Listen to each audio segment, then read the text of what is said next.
và Quốc Thuận. Xin chào mừng quý vị đã đến với chương trình Vợ Chồng Show. Thôi giờ trễ rồi, con lại đây ngủ với cô đi. Xong rồi em nghĩ là chắc tối đây ngủ với mẹ của ảnh cũng được. Xong rồi cuối cùng là thôi con lên lầu ngủ chung với con của cô luôn đi. Và bây giờ mời quý vị chúng ta hãy dành một tràng pháo tay để cùng chào đón cặp vợ chồng đầu tiên.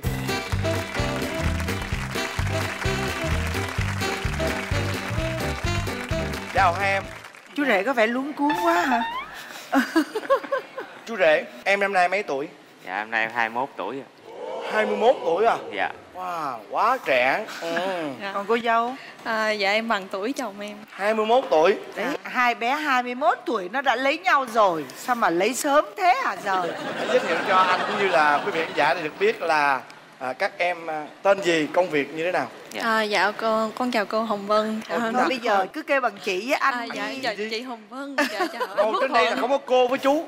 Dạ toàn thể quý vị đang có mặt ở đây. Đúng rồi. Em tên là Trần Ngọc Thanh Thanh.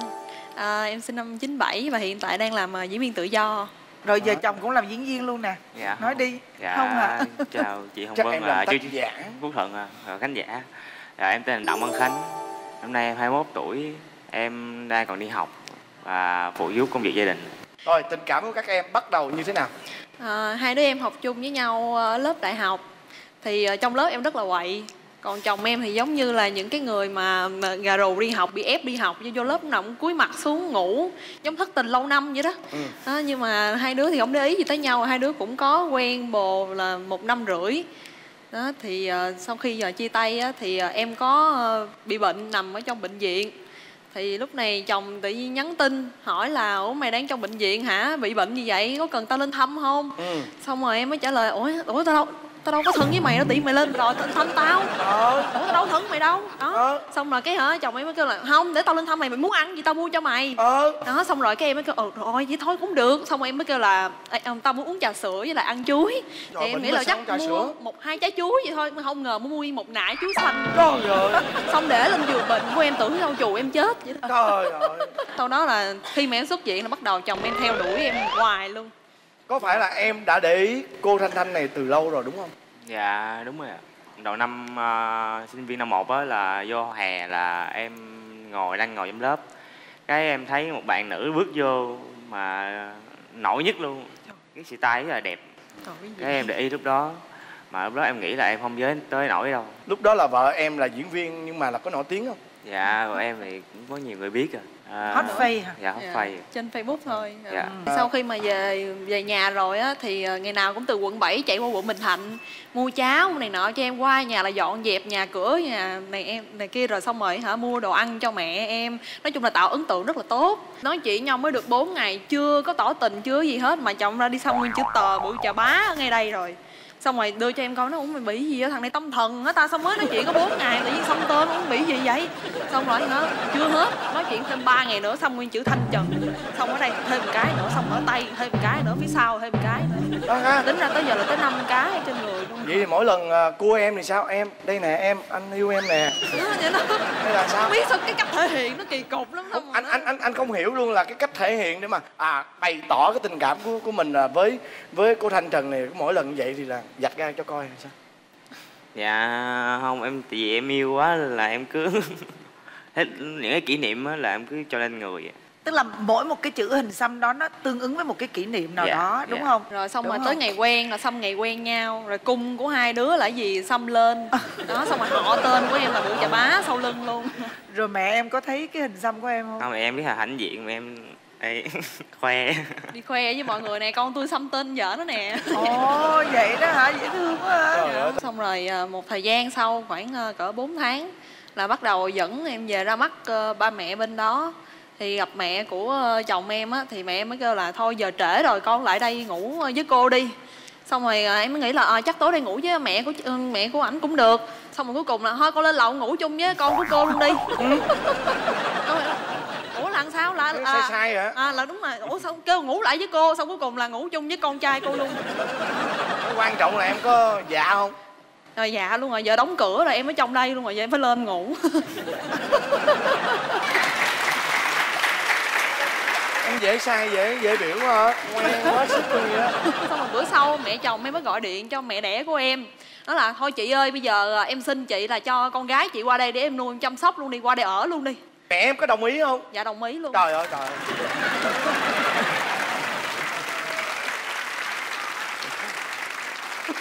Sao từ em mà cho tới phụ huynh em cũng đều rất là dễ vậy? Dễ dãi quá. Bây giờ phải hỏi nè, lý do gì mà mẹ của em lại kêu bạn này ở lại? Tại vì trong thời gian mà em bắt đầu cua Thanh đó là gia đình Thanh có biến cố, gia đình hai ba mẹ hết tình cảm với nhau, ly dị á. Cái Thanh cứ là áp lực nhiều. Tức là mẹ thương. Dạ, đúng. Mẹ thương, mẹ tội Thanh quá thôi, mẹ nói là Thanh ở lại luôn đúng không? Dạ. Rồi sau đó rồi mới đề nghị thôi mày để ta nuôi luôn đó. Rồi ở chung nhà, hai đứa còn quá trẻ như vậy thì có cái vui gì không? gọi là Như hai đứa nít mà gây lộn không?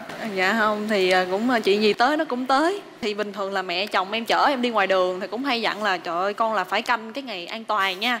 Xong rồi gặp chồng em, ngày nào cũng là ngày an toàn hết, ngày nào cũng là ngày an toàn, cũng ngày an toàn mà em đâu sao đâu, cuối cùng dính bầu. Đó. Mà lúc mà em với chồng em là nhận ra là hình như là có bầu rồi, xong rồi chồng em đâu có cho em đi đâu, không cho mua que thử thai, không cho đi đâu hết trơn. Xong rồi tự âm thầm xuống nói với mẹ chồng em là hình như Thanh có bầu rồi mẹ. Xong rồi một buổi sáng thức dậy, mẹ chồng em cầm cái que thử thai lên, con thử trước mặt mẹ đi. Xong rồi cái khi mà em thử xong rồi thấy ra hai vạch, con đã sẵn sàng làm mẹ chưa đó.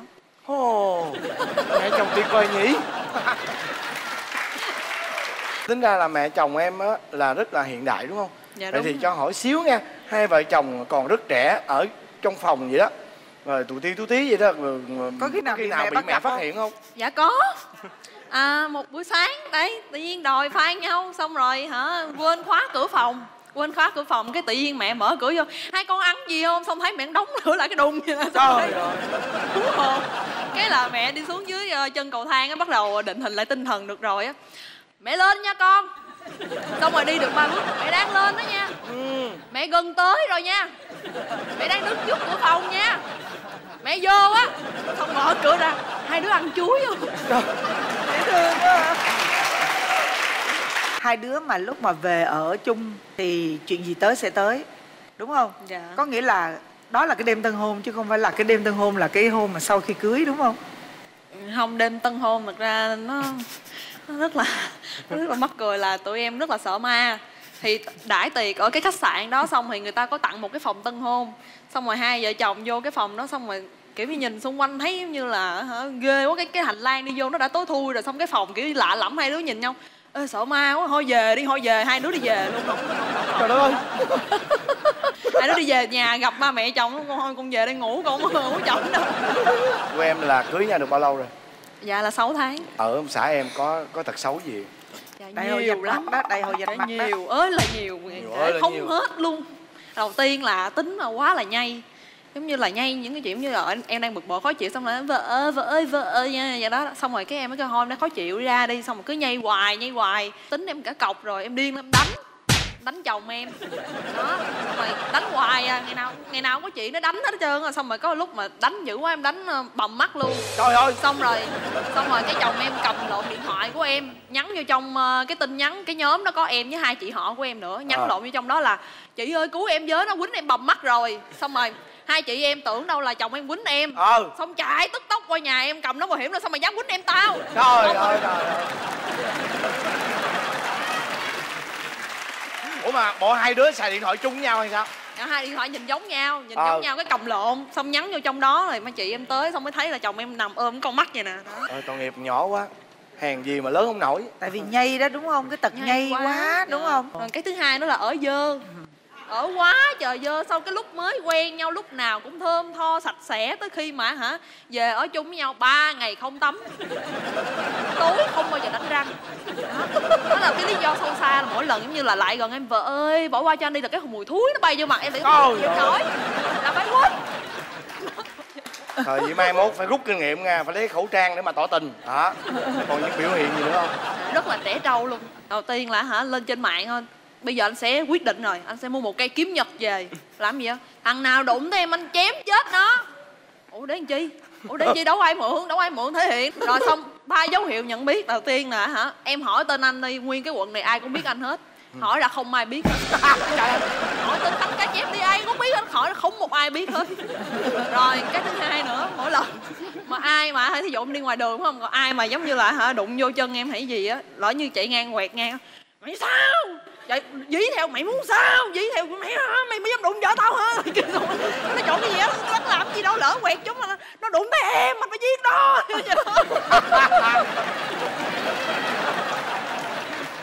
Xong rồi rồi thêm một cái nữa, người ta đi ra ngoài đường thí dụ như là người ta nói tới ảnh im xong về mới nói tại nãy anh im thôi, anh mà lên tiếng là mệt. Đó đâu dám đụng ta, người ta nói im re lúc mà người ta nói im re tới khi về nhà mới bắt đầu thể hiện. Anh mà lên tiếng là nó mệt với anh là sao, lúc đó không lên tiếng thì về mới thể hiện. Em đi với chồng em ngoài đường em rất là sợ, thí dụ như đi với một người mà cao to lực lưỡng mà chồng em mà chửi người ta đi, mình sẽ nghĩ là giờ mày chết với tao, mày chết với chồng tao rồi. Còn đi với chồng em mà lên tiếng nha, người ta quay qua nhìn một cái thôi chạy đi ba, nó quýnh hai đứa bây giờ đỡ sợ muốn chết luôn.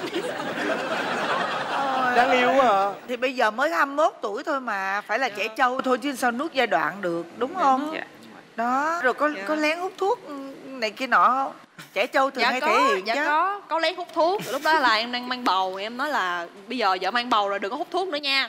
Anh hứa với em luôn, anh thề anh không bao giờ anh đụng tới một điếu thuốc nào. Xong tối hôm đó dụ cho em ngủ trước, thường là anh bấm điện thoại anh chữa buồn ngủ, xong rồi em ngủ trước, lén xuống dưới nhà hút thuốc, xong rồi đi lên trên phòng, xui quá, lén em mà xui quá đụng trúng cái bàn ngay cái đùng.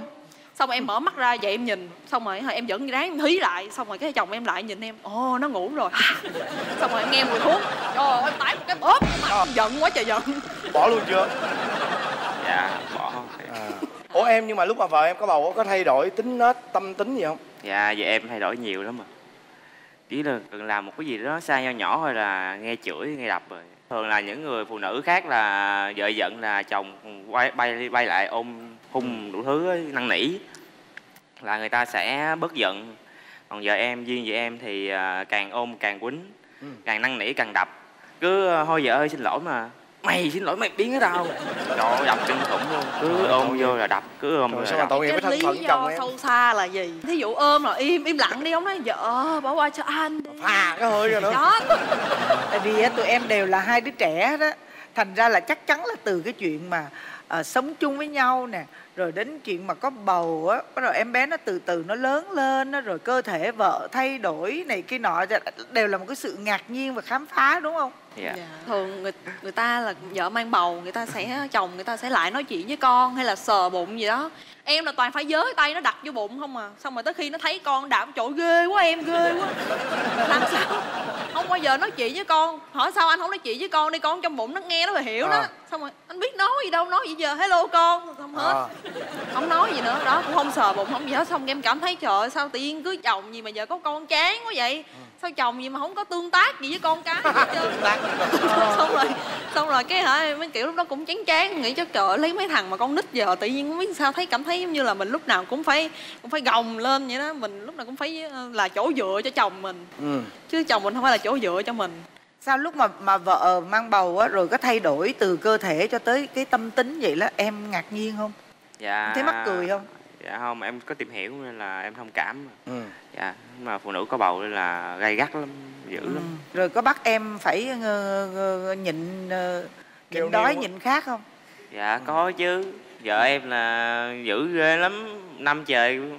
Là bắt nhỏ nhịn đói nhịn khát luôn hả? Nhịn tới nỗi mà giống như lâu lâu em có những cái cử chỉ mà thân mật dữ quá, cái ảnh tưởng là cho ảnh làm hay gì đó, em cho thiệt hả? Nghĩ sao cho vậy cha. Tái chưa? Ê, thương quá, thân phận làm chồng của em thật rồi đáng thương. Mà vui không? Lấy vợ vui không? Dạ vui. Bị đánh là vui đúng không? Đánh dạ, vẫn vui. Đúng rồi. Đánh cảm thấy là vui. Trời ơi. Ủa con em năm nay bây giờ là bao nhiêu tháng? Dạ 1 tháng. 1 mới tháng. có 1 tháng thôi. Chà, là vẫn còn bắt nhịn đó. Dạ vẫn còn bắt nhịn đó. Tới giờ phút này luôn đó. Tại vì em sinh mổ mà. Ồ. Thực ra là đâu có cần thiết phải bắt nhịn dữ vậy trời. Tuổi này còn nhỏ mà. Những cái tháng đầu tiên cho đến tháng thứ 3 coi như là tạm thời nhịn, nhưng mà đến từ tháng thứ 3 trở đi á là bình thường. Bình thường mà. Con 1 tháng như là 2 tháng nữa. Tháng thứ 7, tháng thứ 8. 2 tháng nữa. Gán đi Khánh, anh nghĩ em sẽ làm được. Nhưng mà phải nhịn là sau khi sanh thì bắt buộc cái đó là mình phải ấy để mình kiêng cữ cho cái người phụ nữ. Nhưng mà trong thời gian mà em mang bầu á Em không cần thiết phải bắt chồng nhịn, là tại vì á, khi mà hai vợ chồng vẫn có cái mối quan hệ á, là em bé rất là tốt luôn. Thiệt, rất là tốt cho em bé luôn. Nói vậy để đứa sau đừng bắt nó nhịn nó tội. Em nói thật lòng đi, trong cái thời gian qua là em bị vợ bạo hành như vậy đó, thì thật sự là em có cảm thấy bị tổn thương không, hay là em rất là hạnh phúc? Dạ em thấy vui. Thấy vui. Tại vì ngày nào không quýnh là em thấy buồn lắm, em thấy nhạt quá. Ngày hôm nay nhạt quá, em phải làm cái gì đó để chọc vợ em cho vợ em quýnh. Trời ơi. Rồi bây giờ tới em đó, Hotface này có tật xấu không? Dạ vợ em thì ít lắm mà. Em chỉ có là hung dữ thôi, tính đàn ông thôi. Còn mọi cái thì cứ thiếu cái gì là mua sắm rồi đầy đủ cho con cái rồi chồng rồi đủ thứ hết á. Chỉ có là tính tình là bộc trực và hay giống như là có hay nổi nóng không? Dạ có, vợ em nóng lắm. Vậy em có mong muốn vợ em thay đổi điều gì không? Dạ em muốn vợ em lâu lâu dịu dàng nữa. Lâu lâu dịu dàng với em phải không? Dạ. Cái thời gian dịu dàng vợ em đối với em á chỉ tính bằng giây thôi. Trời, thấy thương không? Tội nghiệp bé. Thường á thì cái tuổi này đúng là cái tuổi mà ăn chưa no lo chưa tới. Dạ. Thành ra là lấy nhau á, thì chắc chắn là chưa có thể nào mà như những cặp vợ chồng người ta trưởng thành được. Điều đó là chắc chắn. Nhưng mà rất may mắn á, là tụi em có ông bà nội, rồi bên ngoại nữa, bên ngoại bà ngoại nữa. Thì nó cũng có những cái điều nó hạn chế, nhưng cũng có những cái điều lại là thuận lợi. Tranh thủ cái lúc mà ông bà vẫn còn sức khỏe để mà lo giùm cho con mình á. Thì hai đứa phải tạo dựng sự nghiệp, nhất là em á. Học đến nơi đến chốn, rồi á là phải có cái sự nghiệp.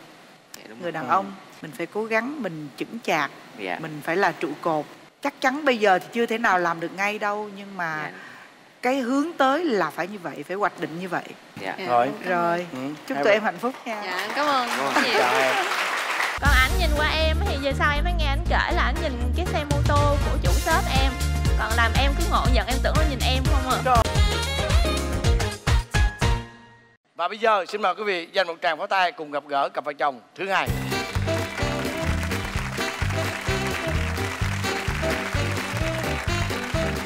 Chào hai em. Chào anh chị. Rồi, mời em giới thiệu về mình. Em tên là Nguyễn Ngọc Tài. Thì hiện tại em sinh sống ở thị xã Bình Long, tỉnh Bình Phước. Nghề nghiệp của em là kỹ sư ô tô. Dạ. Thì năm nay em 30 tuổi. 30. Dạ. Tài. Dạ. Còn em? Dạ em tên là Lê Trần Ngân Trâm, em sống ở Bình Phước nha. Năm nay em 28 tuổi và em làm kế toán rồi. Nhìn cái áo của Trâm giống như là cái áo của em hả? Dạ, áo cưới của tụi em. Áo cưới của tụi em đúng không? Em là có tin vui đúng không? Dạ, em mới có em bé khoảng 2 tháng nha. Wow. Thay mặt chương trình thì chúc mừng hai vợ chồng em có tin vui như thế này. Rồi, kể cho anh biết đi, hai bạn gặp nhau và quen nhau như thế nào? Em gặp ảnh là lúc mà em còn đang đi học cao đẳng, lúc đó em mới 22 tuổi anh. Em mới làm thêm ở một cái shop quần áo trên đường Phạm Ngũ Lão ở Gò Vấp. Và lúc đó thì em bán quần áo nên em cứ ngồi trong shop rồi em cứ ngó ra ngoài đường á. Thì đối diện cái shop em là cái quán lẩu nấm của ảnh, quán lẩu nấm An Nhiên. Em cứ ngồi em nhìn hoài vậy á. Em nhìn khoảng 6 tháng. Tại lúc đó ảnh làm đầu bếp ở trong nhà hàng á chị. Làm sao mà thấy ảnh? Nhìn cái chữ An Nhiên thôi hả, chứ đâu có thấy ảnh đâu. Dạ nhìn xuyên vô cái xuyên vô cái kiến là em thấy ảnh. Dạ thì cái nhà hàng bên em á là cái bếp, thì nhìn thẳng ra ngoài đường được. Thì khi mà đứng nấu á thì có thể nhìn ra ngoài đường đối diện bên đường được. Tức là mối tình qua 2 lớp kiến. Trong 6 tháng là chỉ nhìn thôi chứ không có bước qua mua bộ đồ nữa hả? Dạ, không ạ. Tại bên đó bán đồ nữ. Mà bên em không ăn lẩu nấm. Lúc em là em nghe nó mắc lắm, em không dám qua chị. Ồ vậy hả? Lúc đó ảnh là học đại học, ảnh đi làm thêm thôi mà ảnh đội cái nón đội bếp trưởng trong nhà bếp á, ảnh đội giùm cái cô bếp trưởng thôi chị. Mà em có tưởng là ảnh là bếp, cái giống như em ngưỡng mộ thầm vậy. Nói trời ơi, sao còn trẻ mà giỏi dưới làm bếp trưởng vậy, em có ngồi em nhìn miết vậy. Ai vậy là đội giùm thôi. Dạ em mà đội giùm nóng quá, cô là biết đội đúng không? Còn ảnh nhìn qua em thì về sau em mới nghe ảnh kể là ảnh nhìn cái xe mô tô của chủ shop em, còn làm em cứ ngộ nhận, em tưởng nó nhìn em không à. Trời ơi, tan nát cõi lòng mình đang mình đang nghĩ tới một đó là một cái mối tình qua 2 lớp kiến. Phải là 6 tháng trời chỉ nhìn nhau thôi qua lớp kiến, và cuối cùng là sao? Kết quả là ông nhìn chiếc mô tô. Lúc đó thì nói chung là em cũng chưa có xin số điện thoại. Thì 6 tháng xong rồi em ngồi học bài thì cũng buổi trưa cũng buồn quá, thôi kiếm ai nhắn tin nói chuyện cho vui. Thì lúc đó thì nhìn qua nhìn lại thì vợ em cũng nhìn qua em cũng nhìn lại, rồi xong rồi em cũng giơ tay lên xin số điện thoại. Rồi xong rồi vợ em cũng đâu có sẵn giơ lên luôn, rồi xong rồi em cũng lưu trong số điện thoại nhắn tin qua. Em biết sẵn trước đó mà em không dám đưa. Em nói hay là mình làm quen ảnh đi, chỉ làm quen kiểu thích nhau thôi mà đâu có gì đâu, mà ngại không dám đưa. Cái ảnh vừa giơ dấu hiệu 2 giây, cái em cũng 2 lại. Xong rồi anh xin vậy, cái ảnh vừa xin cái em giơ. Wow. Có ghi sẵn rồi. Em ghi sẵn rồi. Sau khi lấy được số điện thoại rồi sao? Rồi em nhắn tin. Thì nhắn tin nói chuyện cũng khoảng thời gian. Mới đầu nhắn tin thì em cũng nói bằng tiếng Anh thôi, chứ không có nhắn tin bằng tiếng Việt. Thì vợ em thì lúc đó cũng học bên chuyên cũng thuộc về bên du lịch, cũng thuộc tiếng Anh. Thì nhắn nhưng mà vợ em tiếng Anh giỏi hơn, cái em nhắn không lại, cái em nói thôi nhắn tiếng Việt đi. Lúc đó em mới ngộ nhận nữa chị, nói trời anh này đầu bếp. Mà lúc đó em không có phân biệt được giọng miền Trung nói chuyện lơ lớ nha. Ảnh gốc hồi Nha Trang á chị. Cái em nói cha anh này đầu bếp chắc bên nước ngoài mới về khoái nữa. Coi như nói tiếng Anh mà giọng lại lơ lớ. Đó mà đeo ấy cái nón mà của bếp trưởng, tuyệt vời quá gì nữa. Tưởng đầu bếp Việt kiều nữa. Bao lâu thì đi chơi lần đầu tiên? Mới đầu thì nói chung là em cũng tò mò, em cũng thử nhiều cái lắm. Thì em hỏi thôi ít bữa hẹn cho hôn cái đi. Cái vợ em cái nói chửi em đồ biến thái, chưa gì đòi hôn người ta. Rồi nấu ăn chay rồi nấu chay rồi mày sao người kỳ cục gì đó. Rồi xong em giận quá em không có nhắn tin nữa. Khoảng mấy ngày tuần gì đó rồi nhắn tin lại rồi rủ đi uống nước mía. Thì xong mới đầu gặp lần đầu tiên là ở quán nước mía ở trước Bixi. Đó là lần đầu tiên đó. Dạ, đó là đầu tiên. Rồi đến khi nào thì mới tỏ tình? Yêu trong 3 năm thì nói chung là cũng vợ em tỏ tình em. Tỏ tình sao em? Em nói em thích ảnh. Cái xong em nói là anh thích em đi, anh thích em mà anh không có hối hận đâu. Rồi anh trả lời sao? Lúc đó ảnh vẫn chưa thích em chị. Ảnh nói ảnh lo công việc chứ ảnh chưa có xác định. Xong em mới nói vậy thôi, chỗ làm em cũng có người thích em á, người ta rủ em đi chơi vậy em đi nha. Xong ảnh kêu em đi đi. Cái xong cái anh chỗ làm em thì ảnh hay tặng hoa em lắm. Cái mỗi lần em đi chơi với ảnh em có cầm theo bó hoa của cái anh kia tặng. Cái xong về sau ảnh mới nói với em là thôi đừng nhận hoa nữa, tự nhiên thấy khó chịu quá. Xong em mới nói vậy là anh thích em mà. Em nói mà thế nào anh quen em đi anh cũng thích em à. Vậy á. Gài mất gì luôn. Một cái lý do nào mà để em quyết định là thực sự tiến tới cái vấn đề mà yêu bạn này? Thì em học xong đại học thì em về Nha Trang. Thì vợ em đã ở lại trong Sài Gòn. Thì lúc đó vợ em cũng về lại Bình Phước rồi. Trong thời gian 1 năm đó thì yêu xe vậy đó, nhắn tin qua nhắn tin lại rồi gọi FaceTime nói chuyện. Thì xong rồi đợt đó thì cũng không hiểu như sao. Thì giận cũng cả tháng á. Lúc đó căng lắm, là định chia tay luôn rồi đó. Rồi em cũng nghĩ giờ nếu mà mình vậy thì không được. Thì bây giờ mình cũng nhớ người ta mà giờ mình làm gì cũng khó coi. Xong qua tháng 9 tháng 10 cái em điện em đòi cưới. Xong rồi vợ em cũng đồng ý luôn. Giờ em đồng ý thì từ tháng 11 đến tháng 1 là bắt đầu tranh thủ nhau cưới luôn. Có nghĩa là đám cưới, từ lúc đám cưới cho tới bây giờ là bao lâu rồi? Dạ 6 tháng ạ. 6 tháng. Dạ. Quá, có nghĩa là quá son rồi đó. Bây giờ ở với nhau 6 tháng rồi. Anh ấy có thật xấu gì không? Trong quá trình 6 năm là em lúc mà tìm hiểu là em thấy cũng có những cái tật đó như là cọc tính, bảo thủ này kia. Thì về ở với em thì hiện giờ cái tính đó vẫn nó tăng hơn rồi. Em ví dụ như là em xay nước ép trái cây hay cái gì đi, em xay cà rốt với lại thơm này kia chung với nhau ấy, là ảnh bắt em phải chứng minh là hai cái loại đó là nó tương tác với nhau, là có cái gì không mới được uống, còn không được uống. Mà em nói là em thấy người ta xay cũng đâu có gì đâu, mà ảnh kêu em phải chứng minh. Nhiều khi em phải nhiều cái chứng minh cho ảnh biết, em phải lên mạng em kiếm này kia ảnh mới chịu uống, còn ảnh không chịu uống. Tại vì em á thì em sợ bị đau bụng. Dạ. Cứ tại vì nhiều cái loại trái cây khi nó thích hợp thì không nói gì, nhưng mà nhiều khi nó tương tác với nhau á, nó sẽ bị ngộ độc. Cho nên em cũng sợ mỗi lần cứ làm gì mà trộn tổng hợp là em sợ lắm. Rồi bây giờ còn tật xấu gì nữa không? Dạ hình như em thấy chỉ có vậy thôi ạ. Bảo thủ, cọc cằn.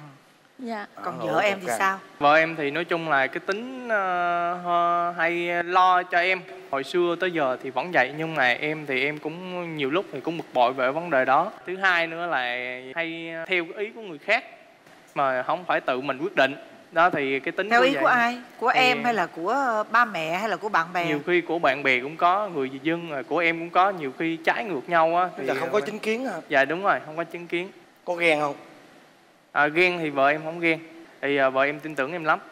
Thì trong quá trình đó thì nói chung là chưa gọi là từ khi mà quen nhau cho đến cưới bây giờ là chưa có nói một từ chia tay với em lần nào hết. Cho em nói với vợ em là em muốn vợ em thay đổi điều gì? Em nói với vợ em là muốn thay đổi là mình phải chính kiến lên. Dạ, chính kiến lên. Thì thứ hai là phải ví dụ như là phải nhìn nhận cái sự việc. Dạ, cho rõ ràng hơn xíu. Còn em muốn Tài thay đổi điều gì? Dạ chỉ bớt cọc với bớt bảo Bớt thủ. cọc, bớt bảo thủ.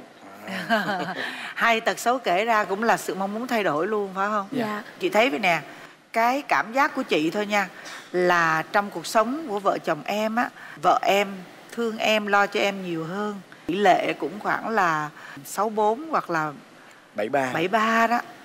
Với em á, em quá thương chồng em muốn thể hiện hết tất cả những điều đó cho chồng em hiểu là em thương chồng em lo quá đó. Đôi khi cái đó nó tạo ra cái dở cho mình. Dạ. Cái dở cho mình ở đây là sao? Nhiều khi á, chồng mình sẽ cảm thấy là sẽ hơi bị vướng víu. Nếu mà trong cuộc sống vợ chồng á, cái sự tương tác á, nó phải nhận được cái sự tương tác. Ví dụ như cái điều em làm là cái điều chồng em muốn, thì cái đó quá tốt. Nhưng mà cái điều mình đang làm mà đó chưa phải là cái điều chồng mình muốn, thì mình phải thay đổi chiến thuật. Cách giữ chồng thì có 100.000 cách. Đó thì bây giờ mình phải xem cái cách nào là cái cách mà chồng mình muốn để mà mình làm. Thì nó sẽ tạo ra cái sự mà thoải mái ở chồng mình, để mà yêu vợ mình hơn, để mà cảm thấy rằng á, mất đi cái người vợ này á là sẽ không tìm ra một người nữa. Tại đúng, vì em có nghĩ như vậy. Em hiểu không? Dạ. Rồi. Ha. Cảm ơn em. Dạ.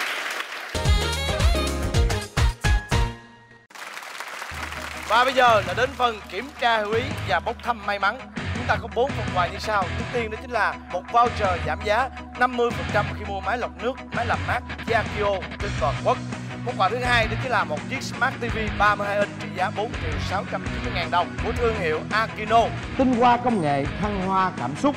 Và món quà thứ ba đó chính là một bộ sản phẩm gối cao su Đồng Phú, được sản xuất từ 100% nguyên liệu cao su thiên nhiên do công ty cổ phần cao su kỹ thuật Đồng Phú, thành viên tập đoàn công nghiệp cao su Việt Nam sản xuất. Món quà thứ tư đó chính là một miếng cước chùi nồi kèm theo một cặp vé xem kịch tại sân khấu Triệu Vân. Và bây giờ là phần kiểm tra hiểu ý. Mời các bạn đâu lưng lại, nghe kỹ câu hỏi nha. Vợ của bạn sợ con gì nhất?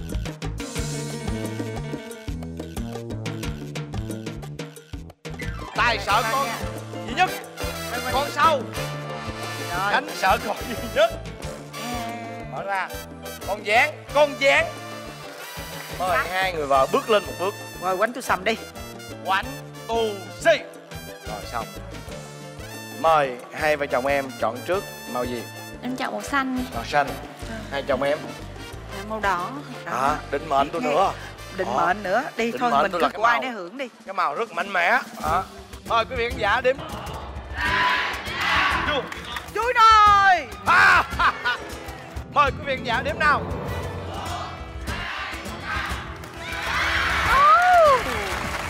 Và chúc mừng cặp vợ chồng em. Đêm nay sẽ có được một cặp vé đến với sân khấu Chị Hồng Vân nha. Chúc mừng. Và cũng chúc mừng cặp vợ chồng của Tài và Trâm đã may mắn nhận được một phần quà, đó chính là một chiếc TV Smart 32 inch trị giá 4.690.000 đồng của thương hiệu Akino. Như vậy, tuần này khán giả xem chương trình Vợ Chồng Son sẽ có cơ hội nhận được quà. Đó chính là một voucher giảm giá 50% đến từ thương hiệu Yakio khi mua máy lọc nước của thương hiệu này. Để nhận được phần quà này, chúng ta phải trả lời được câu hỏi của chị Hồng Vân đưa ra. Và câu hỏi đó như sau. Cặp vợ chồng Khánh Thanh yêu nhau bao lâu thì cưới? A 4 tháng, B 5 tháng, C 6 tháng. Đến đây thời lượng phát sóng dành cho chương trình Vợ Chồng Son đã hết. Và chúng ta sẽ gặp lại nhau vào tối Chủ nhật hàng tuần lúc 22 giờ trên kênh HTV7 với chương trình Vợ Chồng Son.